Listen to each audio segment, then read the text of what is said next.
পাহাৰৰ অকুৱা পকুৱা ৰাস্তাৰে এক দুৰ্গম যাত্ৰা। এই যাত্ৰা 100ৰো অধিক লোকৰ লেহৰ পৰা দিল্লীলৈ। পিছে এই যাত্ৰা কোনো ভ্ৰমণ অভিজ্ঞতাৰ বাবে নহয়। এই যাত্ৰা অধিকাৰৰ বাবে, এই যাত্ৰা সুৰক্ষাৰ বাবে। পৰিৱেশবিদ সোনম ৱাংচুকৰ নেতৃত্বত 100গৰাকী স্বেচ্ছাসেৱকে 1 ছেপ্টেম্বৰৰ পৰা লেহৰ পৰা দিল্লীলৈ আৰম্ভ কৰিছে এক পদযাত্ৰা। 2 অক্টোবৰলৈকে চলিব লগা এই পদযাত্ৰাত ইতিমধ্যে সোনম ৱাংচুকৰ নেতৃত্বত দলটোৱে বহু দুৰ্গম পথ অতিক্ৰম কৰি দিল্লী অভিমুখে যাত্ৰা কৰি আছে।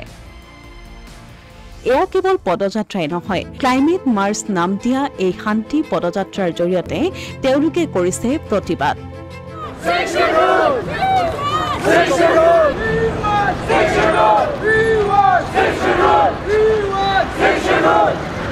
পৰিৱেশ তন্ত্ৰ ৰক্ষা আৰু যুগ যুগ ধৰি এই পৰ্বতসমূহৰ ৰক্ষক হিচাপে থকা জনজাতীয় জনগোষ্ঠীসমূহৰ অধিকাৰ সুৰক্ষিত কৰা আৰু অঞ্চলটোৰ পৰিৱেশ সুৰক্ষাৰ বাবে সোনম ৱাংচুকৰ নেতৃত্বত চলি আছে এই যাত্ৰা। नमस्कार, जुले सलाम।